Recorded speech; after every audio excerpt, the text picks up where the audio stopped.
The overarching thing of Raid Guild should be a community. A smaller element is the treasury, and then the like other things are the should be like dev agencies and cohorts, and all these things should be things that are born out of a community that doesn't have any really huge ethical commitments or anything like that to each other. It's just that they like to build and ship shit. I think that's it. But that probably doesn't answer you very well.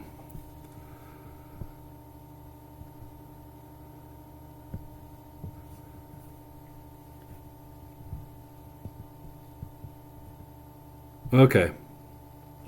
I think we kind of maybe, what is it, kicked the beehive or pulled off the band-aid or or what are these things? We were getting into some really interesting topics there. It's something we should continue somewhere else. I got 20 minutes left and I got another deck, so I'm going to try to run through it. This is the DAOhaus year-end review. And again, kind of preaching to the choir, but maybe this can also kick off some stuff that we've been talking about on DAOhaus for a little bit of a retroactive review, and maybe another session in January to kind of kick this off again. And whoa, we're growing, guys. Cool. So we just got through the Raid Guild chat and brought up a lot of interesting ideas about the cohort and how to bring on new people. Now I'm going to go through a deck for DAOhaus. So the year-end review for DAOhaus. If people don't know like the whole lore and history about DAOhaus, it's pretty much in parallel with Raid Guild. We created the first version of DAOhaus. We created at a hackathon in Berlin. It won like the People's Choice Award or something. It did not win the main judge award, and that's kind of funny story because it was me, Sam, then Keith from Metagame, and Arsenal. Is it Arsenal? From all over in the space too now, and we went in. So we made this hack that we hacked on it for like 36 hours. We built this little DAO launcher. At the time, we were like these. I mean, we weren't even anything yet in the DAO space, but there was the big like ICO DAO frameworks, Aragon and DAO Stack, and then we were like, oh cool, the Moloch contract, this minimum viable DAO contract. There's no way to launch it. There's no way to interact with it. Let's build that at the hackathon. So we built that, and then we built the presentation, and I had like, we came in chanting DAOhaus, DAOhaus into the judges' chambers, and everyone was just like, who the hell are these jokers? We had some music playing in the background, and we had pictures of live birth in our slide deck of like a demon being born. So anyways, we didn't impress the judges, but the people liked us, and through a DAO Stack DAO, we were awarded $1,500 or something. So that kicked us off to continue building DAOhaus, and to build DAOhaus, we started Raid Guild. We were like, and really Raid Guild was the thing we'd been thinking about for like 2 years prior. We were like, how are we going to build this kind of co-op on chain using DAOs of people building stuff. So anyways, that's how they're linked, and they're still kind of linked in a lot of ways. So DAOhaus was the first project of Raid Guild in a way. We also did, there was a couple other ones. So yeah, DAOhaus. Sam is, yeah. Sorry about that. Yeah, I don't know if we could find that old deck, but we probably don't want to. Peeth is a great meme lord, though. But we just maybe took it a little too far. So yeah, so now we're in this space. Aragon and DAO Stack, both rose 30 million plus in ICOs, and we have $1,500. And we never thought of us as like competitors to that kind of stuff. Anyways, we just started building these tools, and then over that next year, I'm totally just talking about random shit now, but people started using DAOhaus a lot, and people started launching DAOs a lot more than they were on Aragon and DAOstack. Some people were saying that DAOhaus was the most used non-financial app in the space. This was 2019, so there was like 12 of us, and 8 of us were using DAOhaus. Anyways, DAOhaus is another one of those things that has evolved a lot over the years. Just here's a few quotes. This was from Root Draws recently, and I kind of liked it. He was using it kind of as a diss, really, because it is kind of what we are now, and there are problems with that. But Moloch DAOs are like super complex machinery. They're very powerful, but you need some kind of trained operator or something just to make them work. It's kind of true. And what we built tools for devs to build on this.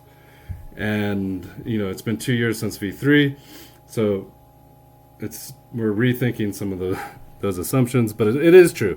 The Moloch V3 framework is extremely flexible and can do some amazing stuff, but it does take some work. The difference is, and this was our kind of thesis, was we build these really flexible tools, and then people can build more,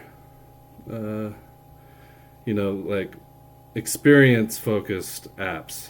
And we've seen that with the Yeeter, and with Farcastle, and a bunch of other things, which I'll talk about in a little bit. This was another quote that's in the Ultimate Guide to DAO Tooling that came out from Sabler, and it's DAOhaus is built on the belief that if you want to go fast, go alone. If you want to go far, go together.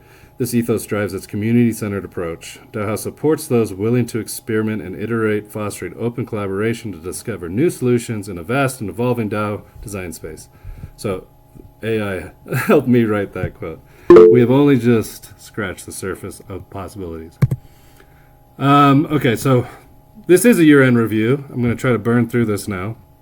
In January, we did a strategy session. Me and Travis Weich met up in the snowy mountains and snowy, windy mountains of Colorado. I remember walking around just being like almost blown off the path. And we had a giant whiteboard. I wish I could find pictures of that whiteboard. I don't know where it was. And we talked about all types of things, but as it related, or really to the things that we tried to implement, we got into these two kind of main things: the 3 Ps and our roadmap, and what was our roadmap focus. I mean, we talked about a lot of other things that probably maybe we can touch on again this year, but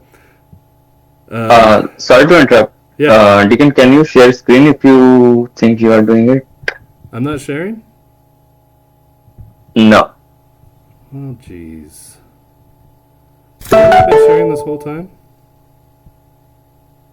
When I was just talking and stuff? You were sharing the Reveiw stuff, but not the DAOhaus stuff. Oh, okay. Sorry. Please go back to the live birth slide. Oh, yeah. Unfortunately, I don't have that slide, but it's nothing special, so you can see it here. So in that strategy session, we kind of came up with this idea of 3 Ps, which is the protocol, the platform, and the product. Protocol being kind of the tech and the smart contracts and the different libraries we support. The platform being more of our community and our governance structure and our communications. And a product as the 3rd P, product, and that ended up being kind of our focus for our roadmap, was product. So one of the things we've had trouble with in the past at DAOhaus is finding focus and direction, and maybe spending too much time in the platform and protocol area, and not enough time in the space of like building products. Our product was the protocol, I think, the year before that, and and we just needed to put our stuff to work and start trying to build things. We have these quarterly rituals. Basically, we do these retrospectives and retro reward sessions once a quarter to try to reward the people that are contributing to the open source tools that we build and maintain. And then we do some objective setting. And this is another thing that we're trying to find focus in a DAO. And this is what was a problem we had in 2022, I guess. Was we were just going in too many directions, and we had like different groups going in too many directions, and I had other subcommittees going in too many directions, and we weren't like united in one direction. The objective setting was an attempt to kind of rein that in a little bit. In some ways it worked, in some ways it didn't, and so that's something for us to kind of like review in January. So on the product track, we actually did get some pretty cool things out, different products and experiments, and some things we learned from, some things that are still going. The DIN and CCR, I think, is something we learned a lot from. There was a kind of a small proof of concept built next to a 3-part research series that was done by Travis and Plore. And I think this is maybe resurfacing a little bit now. And in the new year, we may see some more DIN and CCR. The proof of concept turned out to be a little too complex, although I think it was kind of cool. The Yeeter was launched. Yeeter is still being used and being built on. I think it's an excellent product. It even brings in a little revenue. Silo was another experiment, which ended up kind of being a build-out for the Alchemix.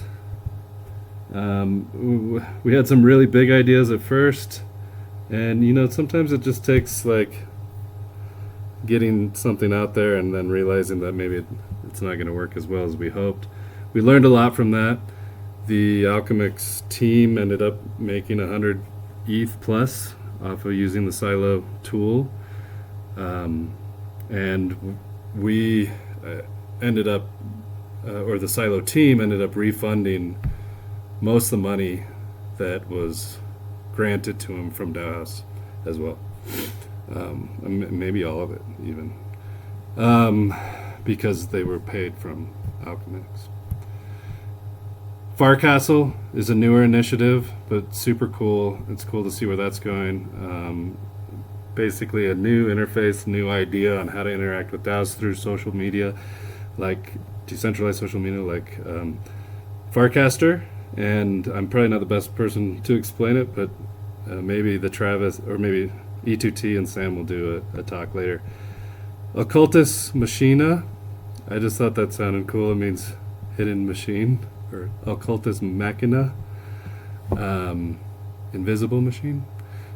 And it also means occult. Yeah. So doing some stuff with AI agents and which may bring in the end of civilization, or may just turn out to be like a bunch of hype, like I was saying earlier. Although very useful. I think there's some very cool things happening there. So this is in process. Lunar DAO, the NFT raider, Lunar DAO raised 100K using this, or maybe more. It was really cool. It was a Yeeter that was built with shielding ZK shielding technology and relayers to be able to participate in a Yeeter without giving up your address. And then what happened was they then gave out this DarkFi NFT. So that was a cool, and this was spun out of Speedball actually, which is spun off of Yeeter.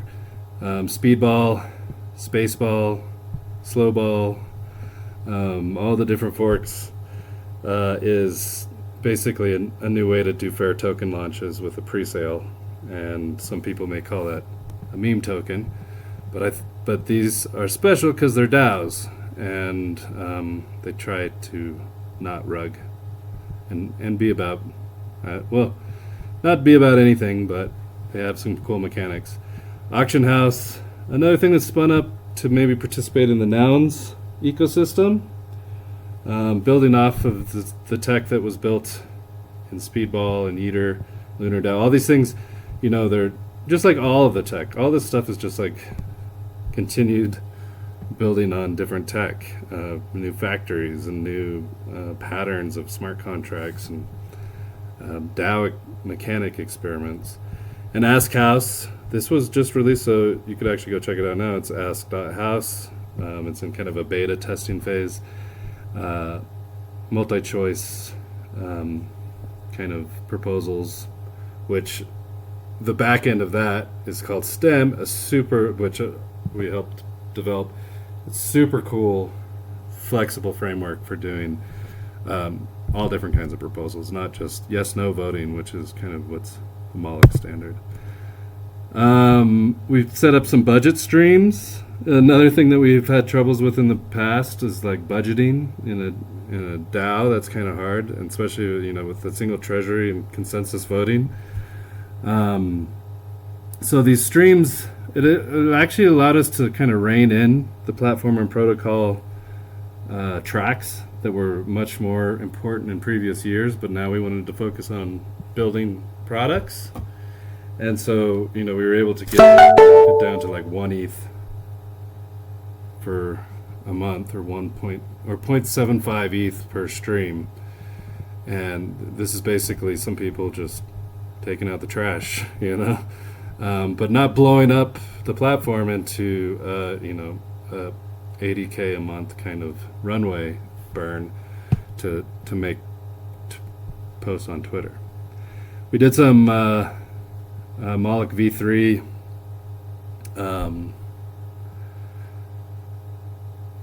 smart contracts updates. We're still working on that, kind of a V3.5 coming soon, and some more DAOhaus admin, the main app, just kind of maintaining that, keeping it running, adding some new features here and there, and maintaining the libraries that run that are being used in a lot of the different products.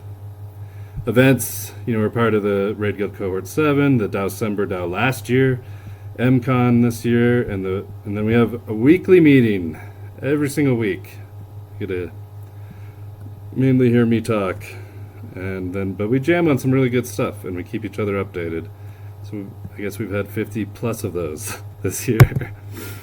Grants and recognition. So yeah, when we're doing all open source stuff, it's important, you know, that these grants are important. We're trying to build new experiments, try new things, do research, build in a space that doesn't always get a lot of attention and not a lot of money in these non-financial apps. So got a shout out to the people that have given us some grants to keep us running. This is kind of our revenue in a way. We got an Optimism grant, Public Nouns grant, and an Octant grant. And of course, thank you to our community. So onward, DAOhaus continues to emphasize community, innovation, and experimentation as core tenets, with achievements like the Moloch 3.5 upgrade, Farcaster integrations, and pioneering pre-sale tools. DAOhaus is well positioned to lead the DAO space in 2025 and beyond. Together, we will forge the next chapter in decentralized coordination and governance. All right, that's that for that one. Sayo, you got your hand raised?